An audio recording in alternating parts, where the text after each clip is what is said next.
Hello! So today is day 100. So we've been married for 100 days, which is super, super exciting. And sorry, it is light. It's nighttime. We just got back from Bible study, and it's like almost 11 o'clock, but I want to do this video. So I don't know how much time we have on my phone. So I'm just going to pray. We're going to start, and hopefully we get finished before my battery died, or before the stuff runs out. So pray for that too.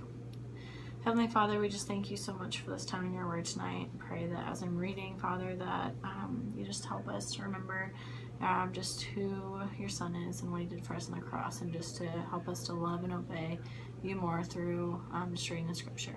In your heavenly name, amen. Okay. Deuteronomy 4. Now Israel, hear the decrees and laws I am about to teach you. Follow them so that you may live and may go in and take possession of the land of the Lord. The land the Lord, the God of your ancestors, is giving you. Do not add to what I command you, and do not subtract from it, but keep the commands of the Lord your God that I give you. You saw with your own eyes what the Lord did at Baal Peor. The Lord your God destroyed from among you everyone who followed the Baal of Peor. But all of you who held fast to the Lord your God are still alive today. See, I have taught you decrees and laws as the Lord my God commanded me, so that you may follow them in the land you are entering to take possession of it. Observe them carefully, for this will show your wisdom and understanding to the nations, who will hear about all these decrees and say, surely this great nation is a wise and understanding people. What other nation is so great as to have their gods near them the way the Lord our God is near us whenever we pray to him?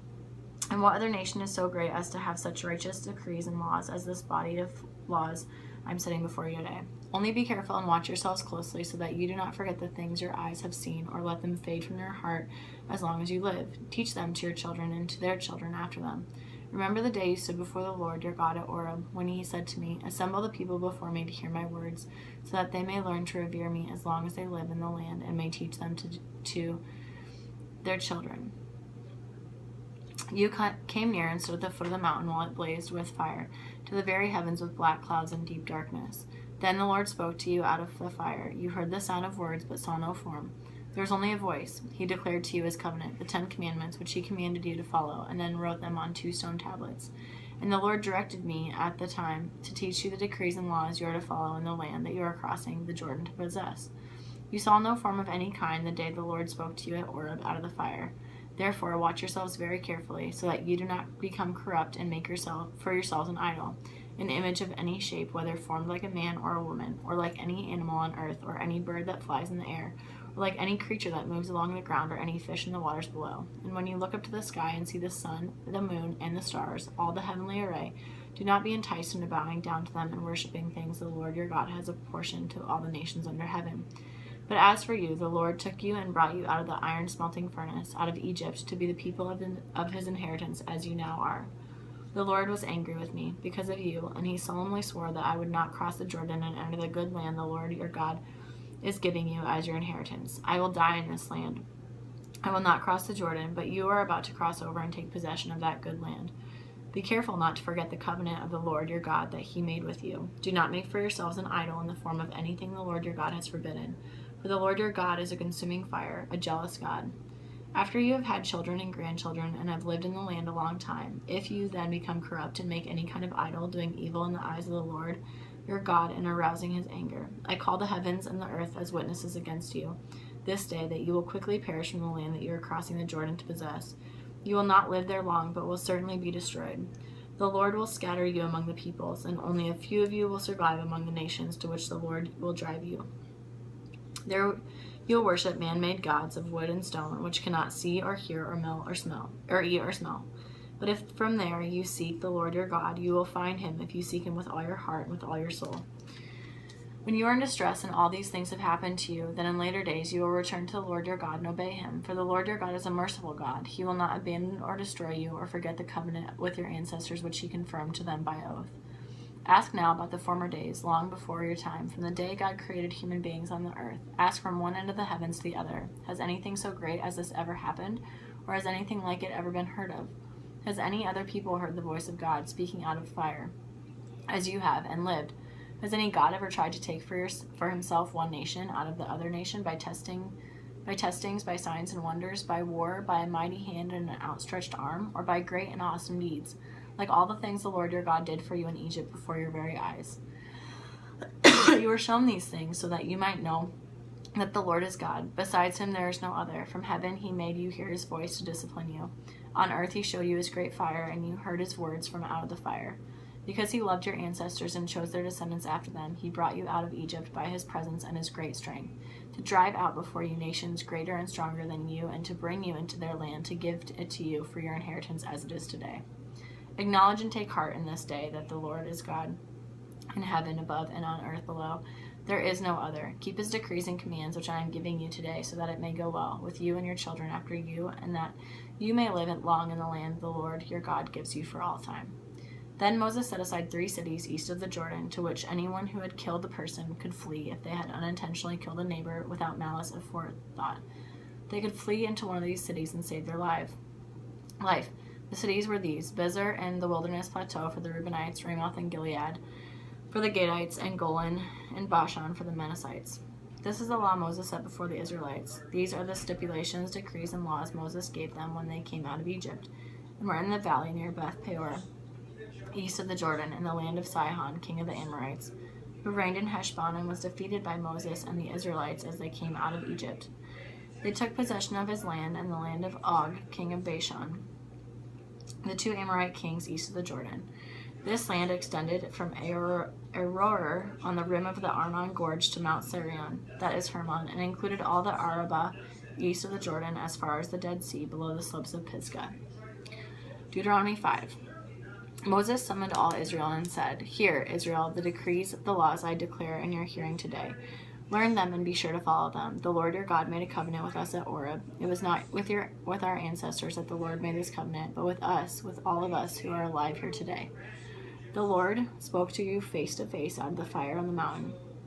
At that time I stood between the Lord and you to declare to you the word of the Lord, because you were afraid of the fire and did not go up the mountain." And he said, "I am the Lord your God, who brought you out of Egypt, out of the land of slavery. You shall have no other gods before me. You shall not make for yourselves an image in the form of anything in heaven above, or on the earth below, or in the waters below. You shall not bow down to them or worship them, for I, the Lord your God, am a jealous God, punishing the children for the sin of the parents to the 3rd and 4th generations of those who hate me, but showing love to 1,000 generations of those who love me and keep my commandments. You shall not misuse the name of the Lord your God, for the Lord will not hold anyone guiltless who misuses his name. Observe the Sabbath day by keeping it holy, as the Lord your God has commanded you. 6 days you shall labor and do all your work, but the 7th day is a Sabbath to the Lord your God. On it you shall not do any work, neither you, nor your son or daughter, nor your male or female servant, nor your ox, your donkey, or any of your animals, nor any foreigner residing in your town, so that your male and female servants may rest as you do. Remember that you were slaves in Egypt, and that the Lord your God brought you out of there with a mighty hand and an outstretched arm. Therefore the Lord your God has commanded you to observe the Sabbath day. Honor your father and your mother, as the Lord your God has commanded you, so that you may live long, and that it may go well with you in the land the Lord your God is giving you. You shall not murder, you shall not commit adultery, you shall not steal, you shall not give false testimony against your neighbor. You shall not covet your neighbor's wife, you shall not set your desire on your neighbor's house or land, his male or female servant, his ox or donkey, or anything that belongs to your neighbor. These are the commandments the Lord proclaimed in a loud voice to your whole assembly there on the mountain from out of the fire, the cloud, and the deep darkness, and he added nothing more. Then he wrote them on 2 stone tablets and gave them to me. When you heard the voice out of the darkness while the mountain was ablaze with fire, all the leaders of your tribes and your elders came to me, and you said, "The Lord our God has shown us his glory and his majesty, and we have heard his voice from the fire. Today we have seen that a person can live even if God speaks with them. But now, why should we die? This great fire will consume us, and we will die if we hear the voice of the Lord our God any longer. For what mortal has ever heard the voice of the living God speaking out of fire as we have and survived? Go near and listen to all that the Lord our God says. Then tell us whatever the Lord our God tells you. We will listen and obey." The Lord heard you when you spoke to me, and the Lord said to me, "I have heard what this people said to you. Everything they said was good. Oh, that their hearts would be inclined to fear me and keep all my commandments always, so that it might go well with them and their children forever.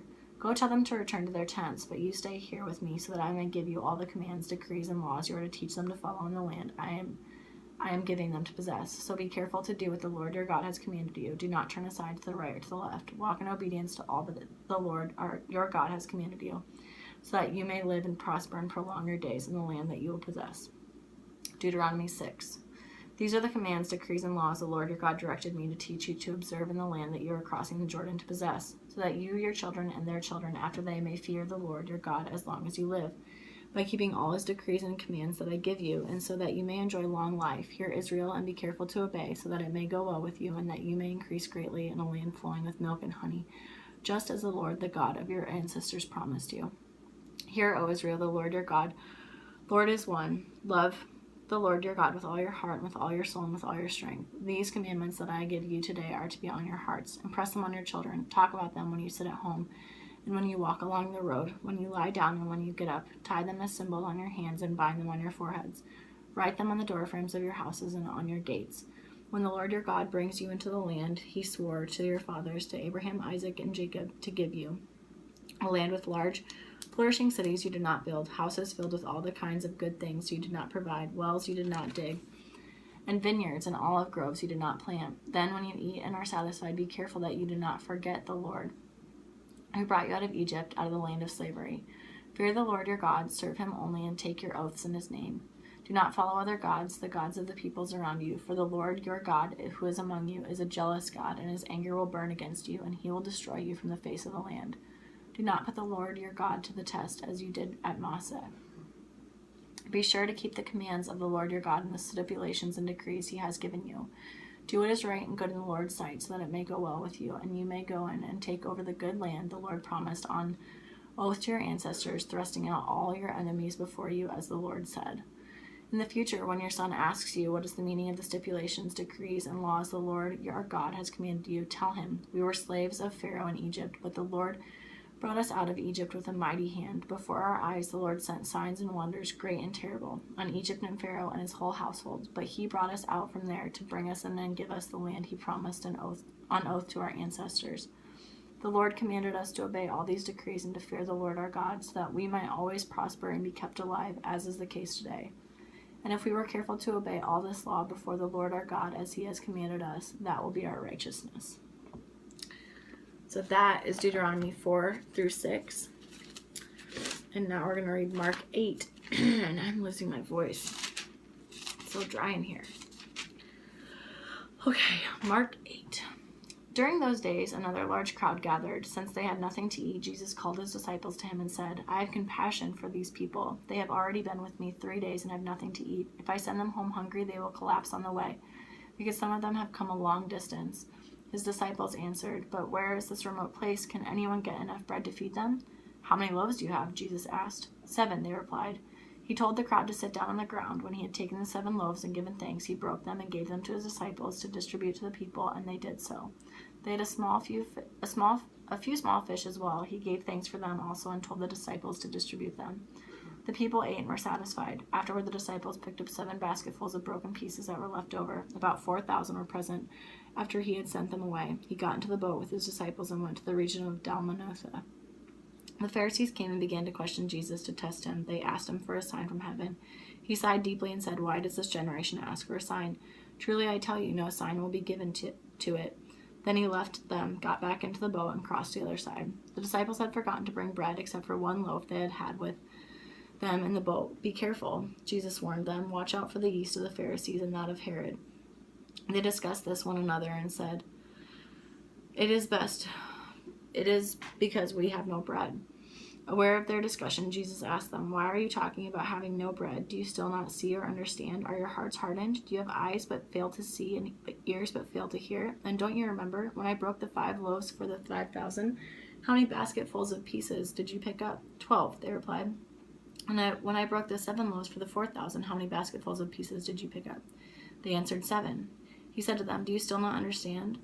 They came to Bethsaida, and some people brought a blind man and begged Jesus to touch him. He took the blind man by the hand and led him outside the village. When he had spit on the man's eyes and put his hands on him, Jesus asked, Do you see anything? He looked up and said, I see people. They look like trees walking around. Once more, Jesus put his hands on the man's eyes. Then his eyes were opened and his sight was restored, and he saw everything clearly. Jesus went home saying, Don't even go into the village.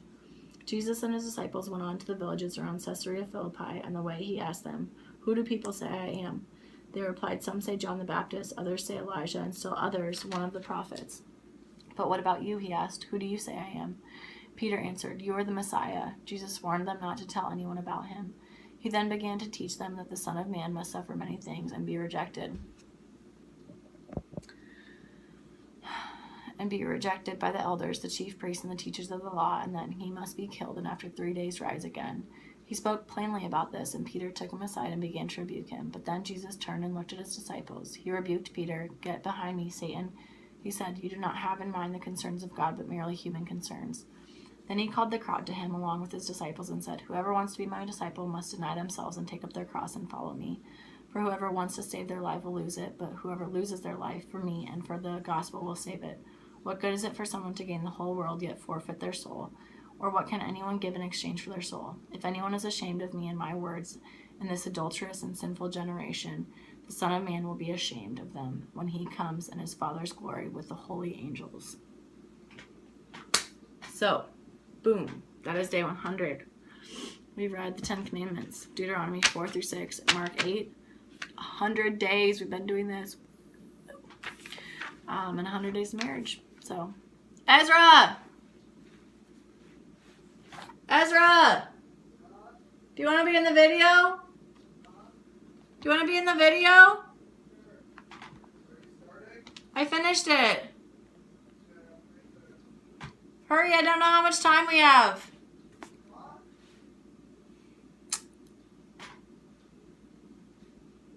Well, he's on his way. He said he wanted to be part of it. So,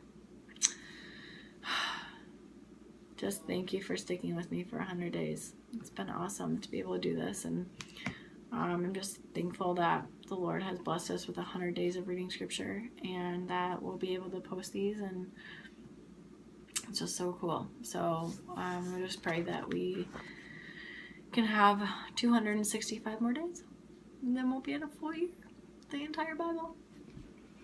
I don't know how much time my camera has available. Is it going? Yeah. Well, that's a little too low.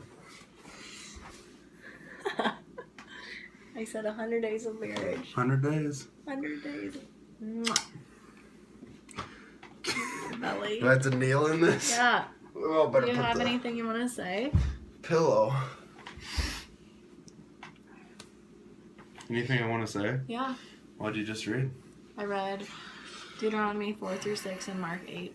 Mark 8, Deuteronomy 4 through 6. The 10 Commandments. Yeah. And then the story of Jesus feeding the masses a second time. Yeah. And then when he said, "Who do they say I am?" And who do you say I am? To the disciples. Yeah. It's a good one. So, okay. 100 days of marriage. It's been great. Yes, it has. Okay, we love you. Mwah. These videos are for our children, of course. Oh, yeah. I forgot. Mwah, mwah, mwah. We love you. Love ya.